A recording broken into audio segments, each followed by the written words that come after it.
我俩情况挺相似的，都离过婚，年纪都这么大了，在一起呢，互相有个照应。但是呢，他对我计较太多。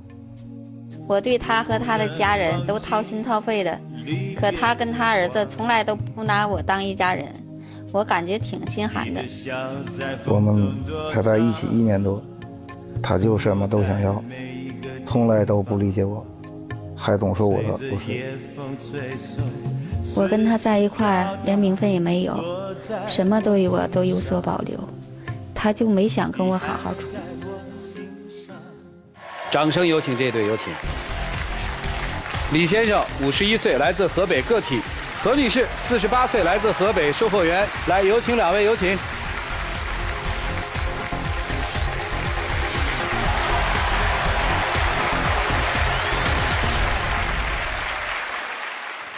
欢迎两位哈。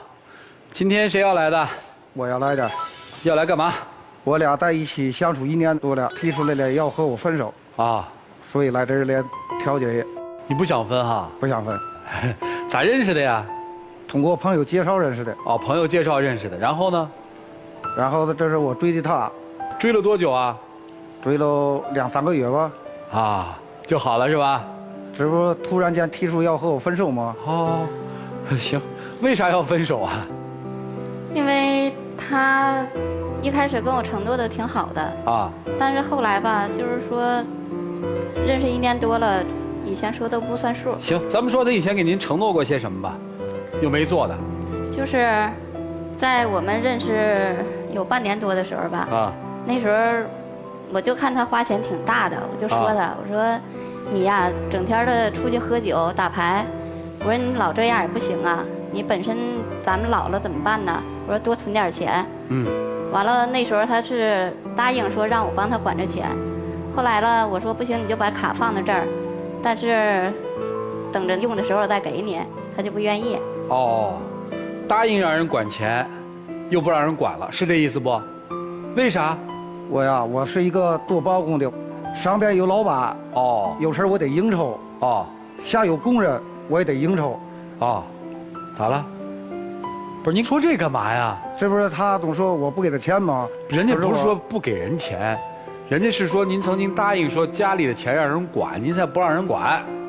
我都为了我在外头花销大，所以没给他。哦，能理解吗？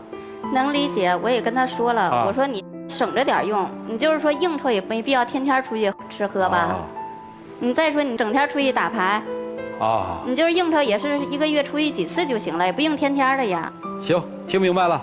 还承诺您什么了？没兑现。第二就是这不是我们没真正在一起呢吗？就是他那个有套房子自己住，我有时候就过去给他收拾收拾屋，做做饭什么的。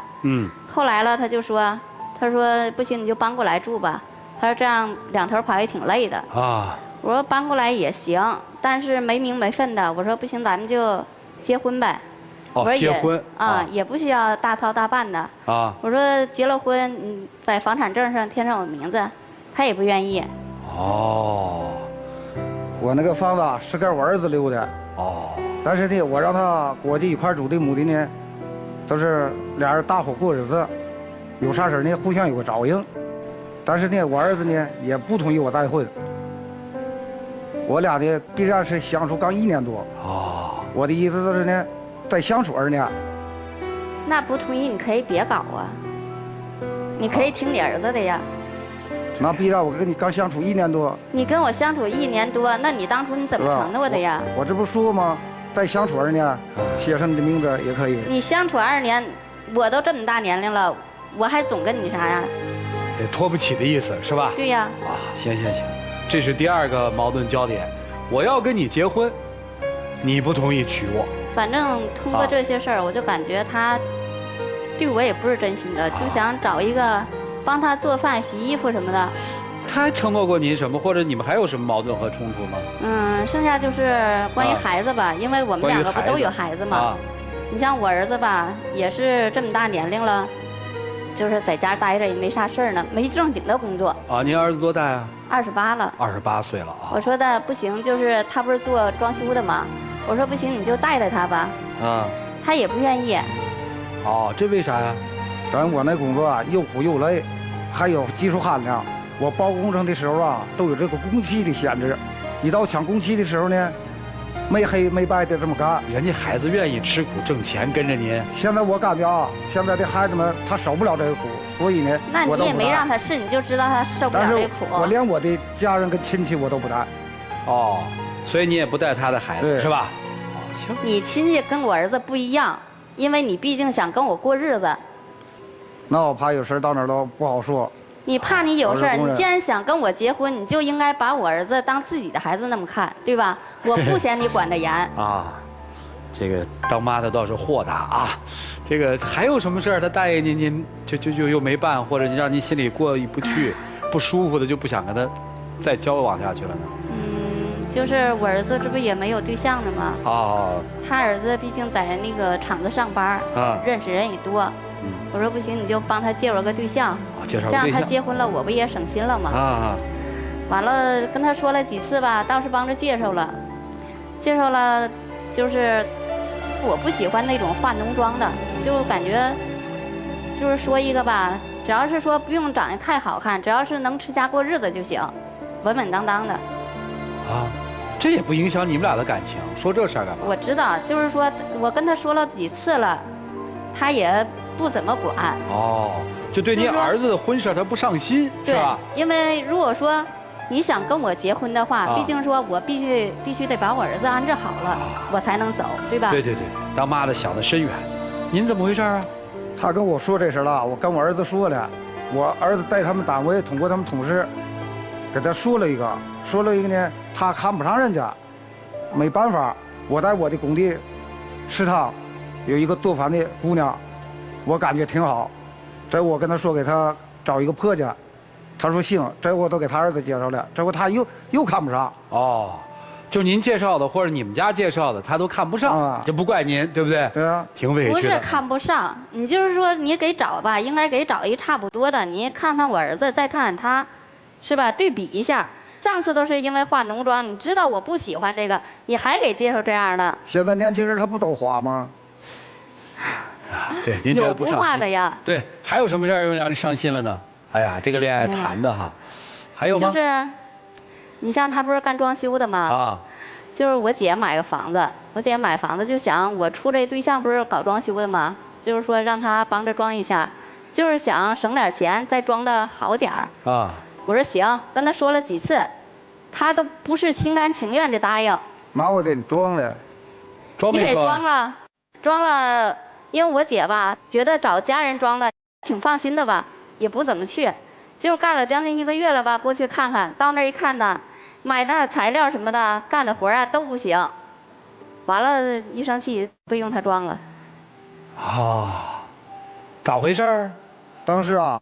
工地上活多，我忙，我这工人也下不来，我也下不来，所以呢，我通过朋友给他招了一波，但是呢，啥事儿我都交代好了，哦，这就让他们干去了，干了给人轰出来了呢，这干了段时间，人家工人回来了，这回找我，跟我要工钱啊，他们这轰出来了也没给我信儿，工钱也没给人家。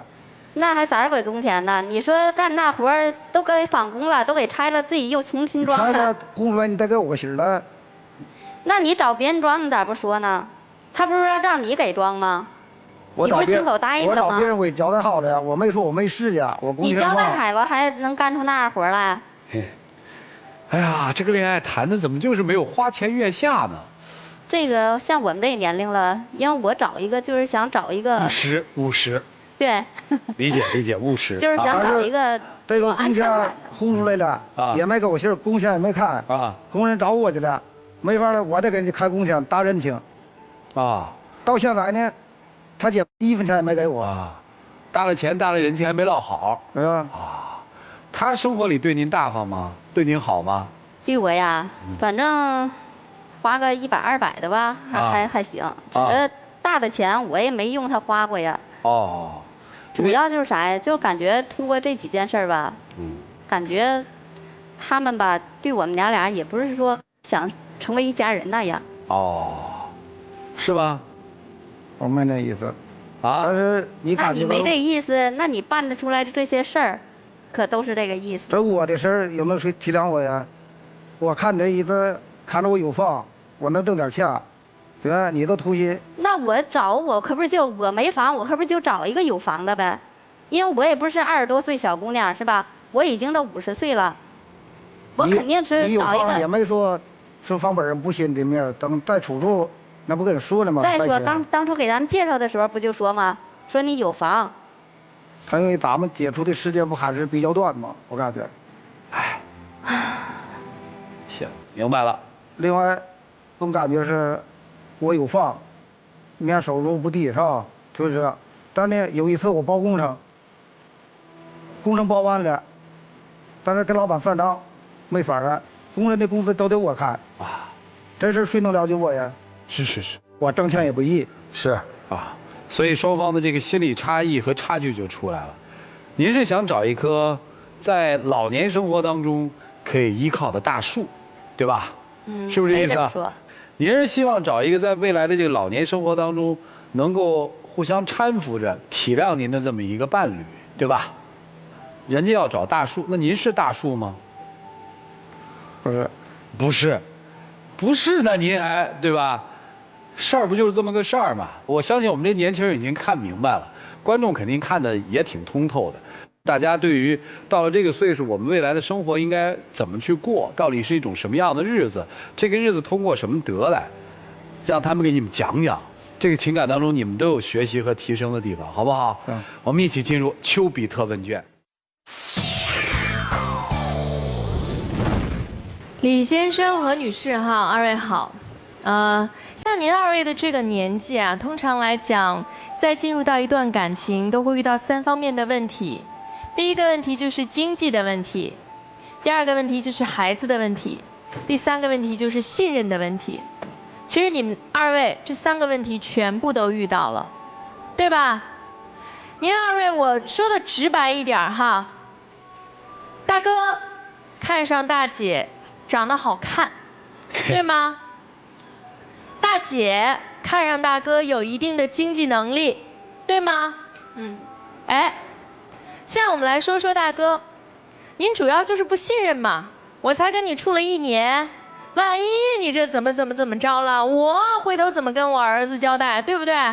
回头再来个什么人财两空的，你是不是就这么想的？对。你看，大姐您的问题，我不是说这个要管钱啊，要房产证。这是您的个人选择，我不去做判断对和错。但是呢，咱稍微要的有点多，比如说哈，给您儿子介绍女朋友，您就看不上，但人不是没介绍啊。给您姐姐家装修房子，您觉得装的不好，但人不是没去装呀。所以我说，其实您挺难伺候的。大哥。不是我说这个，您伺候不了。那我也喜欢他呀。你就喜欢这样的，你喜欢这样，你不给人家，人现在不干了。你们俩最重要的问题就是互相信任的问题，就再婚夫妻可能多少都会遇到这个事儿。经济上的相处模式是最根源的问题。通常来讲，我们给出的建议就是之前的财产、债务各自承担，之后的日子、财务我们共享、共担、共有，这才能够走下去。当然，每一个家庭又有属于自己的个例，而你们2个人如果没有办法解决这个经济相处模式，是没有办法继续往前走的。祝每一位幸福，谢谢。中老年人谈恋爱。你们应该只能算中年啊，中老年谈恋爱就结婚啊，也不都这样，也有谈恋爱的。我真见过60、70岁恋爱谈的特别。我是觉得到这岁数反而更应该谈恋爱。对，因为你们先不谈恋爱，结啥婚呢？就没什么意思可结嘛。这大哥直接上来我就想找个人搭伙过日子。什么叫搭伙过日子嘛？就你们俩相处了1年，连点最基本的信任都没有相处出来，为什么？急功近利。我也不懂啊，就为什么也离过1次婚了，到这年纪还那么急功近利。如果任何一个婚姻也好，恋爱也好，结合也好，到最后形不成任何一点的信任和默契的话，那么这件事情就不要经营下去。那其实很简单嘛，你现在也在赚钱，我看那个大姐现在也不是完全没有经济基础，婚后你们再买个小的嘛，是不是？你出一点，多出一点，大姐这边少出一点，再买个小的，你们俩住，那个房子就给他儿子了，本身就是人家以前的，多大点事儿，是吧？还是因为防着对方，不防着对方，什么事都可以谈了嘛，是吧？如果你心里面真的觉得我不是完全看重那些，我确实也看着你老实，对我也好，我说什么你也听，你看着他不完全是为了你漂亮，是吧？我觉得你这个人确实适合当老婆，我愿意跟你建立信任基础啊。好，你的担心我给你解决，你的担心我给你解决，不就好谈了吗？信任是谈出来的，信任不是防出来的，就这样。李先生和女士，你们好。从外表上来说，您别生气啊，你俩一点都不配。所以这就造成了一种不对等、不平等的关系。就因为这个，造成了何女士无比的优越感。就是因为我看起来已经能找你，所以你要办以下几件事情：一，房本上写我名字；二，给我儿子找一个媳妇儿；然后三，带着我儿子工作。就这些条件，你先满足了我，然后我们俩再谈我们俩的事儿。放下您的优越感。如果您要不放下这个优越感的话，不能跟他平等的去对话的话，你想从他那儿掏一点东西出来是不可能的。他也有优越感，他心里面想的是什么？哎呀，我就年轻漂亮点了，我有钱，我有房啊。所以都是放下你们身上的那种优越感，我们平等的对话。已经到这个年纪了，已经到我们说是为了找伴儿，或者说更多的是找一个相互依靠取暖的人在一起过日子了，为什么还要把自己放在那样的位置上呢？再一个，两个人都太以目的为导向了，一个是要房，一个是找一个漂亮的。目的性太强的话，你一下就让对方看破你是带目的而来的，谁还有真心呀？即使我们现在是半路夫妻，或者是重组家庭，或者已经到这个年纪再去寻找真爱，咱也还稍微留一点对美好生活、对美好爱情的向往。当你们如果把真心掏出来，放下优越感，好好的审视一下对面的那个人，是不是我能够取暖的那个人，这样日子才能越过越幸福，好吧？祝你们各自想得明白啊！谢谢。你说一粗糙的男人突然要找一精致的女人，那怎么可能呢？带出去有面子，对吧？好，即便是你想找一个精致的女人，中年谈一段恋爱，你得付出成本。你一方面又不想付出成本，又想要面子，这怎么可能呢？你说是不是？我说实在的，当你站在那儿的时候，我就觉得你只吃过苦、受过累的男人。所以你应该找的是那种能够跟你一起吃苦，能够体谅你，能够心疼你的女人。这种女人适合你的生活，对不对？其实这个男人怎么看也不像那么回事儿，对不对？但是你现在呢，高不成低不就，他找一个什么样的人呢？那只能忽略他本身，去找一个条件还不错的男人。所以其实你也难受。所以啊，要你们俩都想通，在这段婚姻当中，各自都把对方当成一个平凡的自我来对待，其实挺难的。你也知道，这些年来带孩子也不容易。那索性就让我们把形式上的东西都抛下。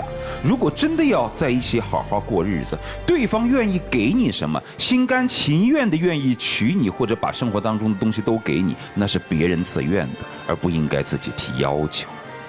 最后谈不拢，那岂不是更丢面子吗？所以，与其我来说，你们俩不如散了，散了还好一些。其实说句实在话，想想过去单独带儿子过日子的那种生活，其实还相对内心平静一些。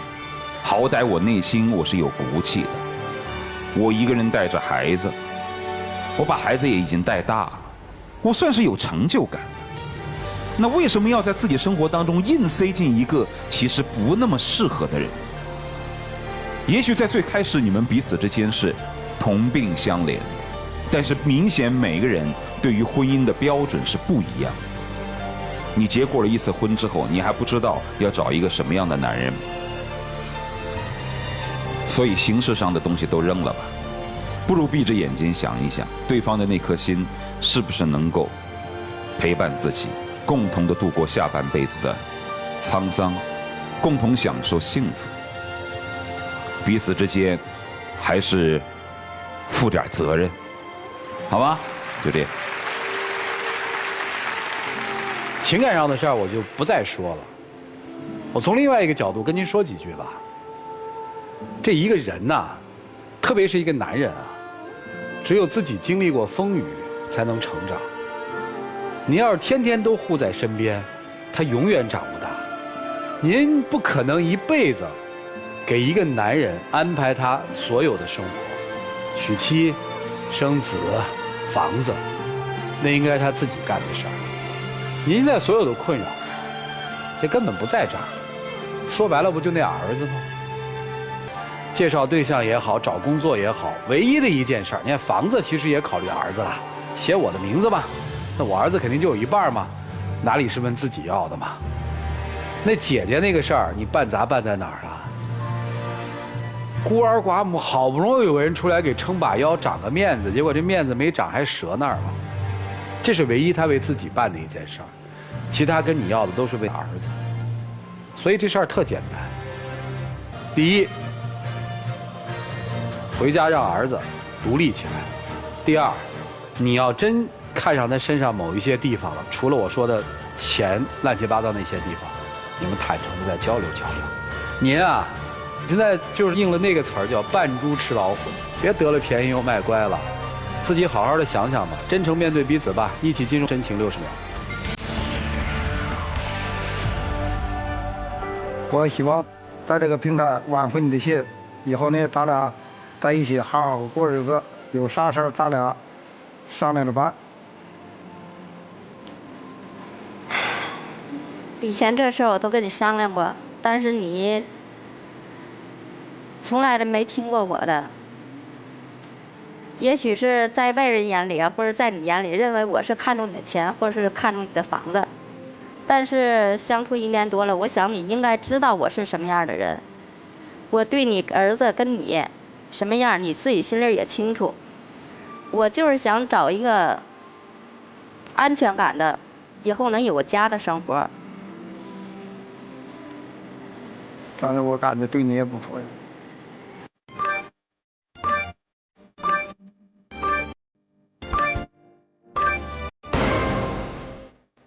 行，最后补一句啊，在我们眼里，您不是说纯粹是图所谓他的钱和房子的，我们没有这意思，就是这段情感当中还是有一部分真情的，我们可没否定你们的真情那一部分啊。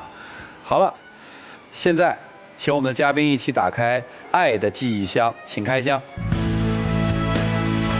来，看看吧。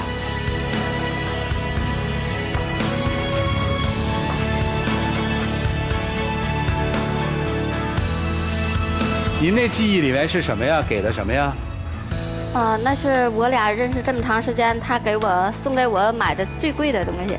哦，还回去哈。还给他。那个呢？这啥意思啊？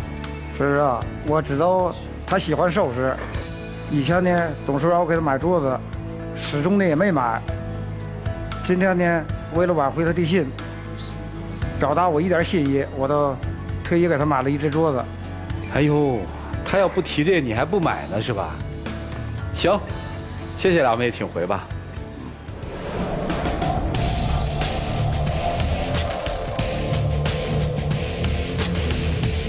来，请关门。来吧，看看这对嘉宾自己的选择，请开门。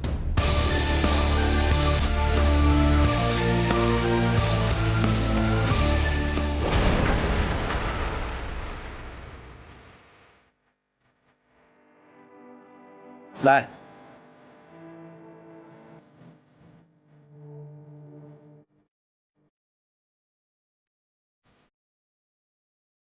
就尊重他的选择，好不好？这次了，我都是他喜欢的东西会买了，就是挽回他的心。哦，我也没成想到他离开。您就真觉得人家就要一镯子的，人跟你交往还是有真情的，你付出真情的吗？他可说了一句话：“我对你们爷俩怎么样，你心里有数。”但是你想他前面说你什么？天天去打牌，那你什么时候陪他呢？每天去应酬，看起来说的是钱。这时间你有给他吗？好好反思一下吧。谢谢您，请回。